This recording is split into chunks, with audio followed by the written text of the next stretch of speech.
So it was 1 a.m. in the morning.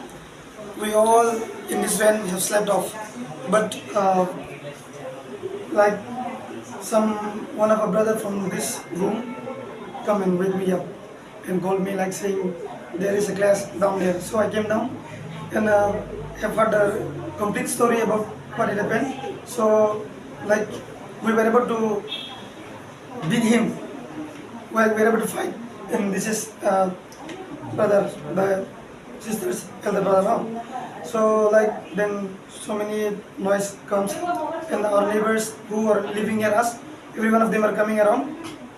Then the accused guy, who is trying for harassment now, he also called his teams.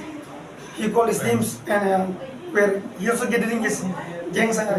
Then we saw some people standing outside the gate. So after noticing that, then I went out and locked the gate so that the people from outside should not come in, isn't it? Yeah. Then within the time we talked with the owner, and they were not agreeing to accept that it was their fault. We asked them to ask forgiveness to those sisters.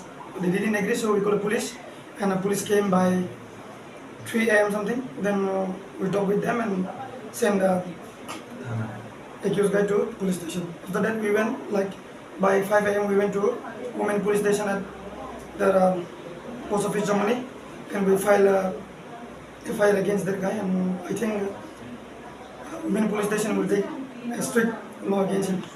तो सुनने में आया था कि यहाँ पर police station में जाने के बाद भी पुलिस जो अधिकारी हैं वो लोग ठीक तरह से बिहेव नहीं किया था और ठीक तरह से एक्शन नहीं लिया था, सुनने में आया था। इसके बारे में आप क्या कहना चाहेंगे? ये तो ऐसा है कि हमने उनको बुलाया यहाँ पे कि थोड़ा प्रॉब्लम को सुलझाने के लिए, लेकिन वो लोग ये बोल रहा था कि अब की मर्जी है, अगर आप चाहे तो FIR करो, नहीं चाहिए तो मालिक के साथ थोड़ा बातचीत करके प्रॉब्लम को यहीं पे सॉल्व कर दो, कॉम्प्रोमाइज़ कर लो। कॉम्प्रोमाइज़ कर दो। तो हम पिछले बहुत महीनों से देखा जा रहा है कि किसी को बास में, किसी को मेट्रो स्टेशन में, या बहुत सारी जगहों में हमारी ट्राइबल लड़कियों को असॉल्ट किया गया है। तो उन चीज़ों को ध्यान देते हुए हमने कुछ भी नहीं सोचा, डायरेक्ट थाने में जाके FIR लिखवाया हमने। और एक बार सुनने में आया था कि जो भी किराया का मालिक है, जो मालिक का बेटा है, वो डॉन वाल माफिया सुनने में आया था। इसके बारे में आप पहले से मालूम था या वो सच में डॉन है क्या? ये सब तो पहले से तो नहीं सुना, लेकिन आज जो इंसिडेंट हुआ वो छोटे बच्चों के मुँह से जो सुना, वो सुनने के बाद तो लगता है ऐसा कुछ भी हो सकता है। बिकॉज जब यहाँ पे झगड़ा हो रहा था तो वो सीधा गेट से बाहर निकल के कुछ बंदे बुलाने लगा। कुछ बंदे भी थे गेट के बाहर, लेकिन अंदर तो नहीं आया, बिकॉज हमने ऑलरेडी गेट बंद करके रखा। अगर बाहर के लोग अंदर घुस जाएंगे तो हमारे लिए भी प्रॉब्लम है, बिकॉज यहाँ पे लगभग लोग ट्राइबली रहते हैं ना, तो बाहर के लोग आ जाएंगे तो बहुत क्लैश भी हो सकता है।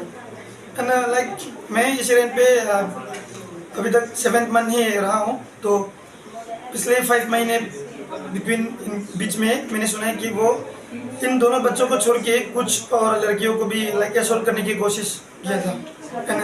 रात के बीच भूतों के जैसा दिखाई भी दिया जाता है, लोग बोलता है, लेकिन किसी को क्या पता कि ये भूत वाला कैरेक्टर के पीछे ये बंदा है। तो वो छुप के लोगों को देखता था, स्पेशली लड़कियों को। मैं एक लड़का हूँ, लेकिन लड़का होने के नाते मैं बोल रहा हूँ कि मेरे दरवाजे को भी खटखटाया, नॉक किया मेरा दरवाजा जब मैं पहली बार इसी रेंट पे आया था।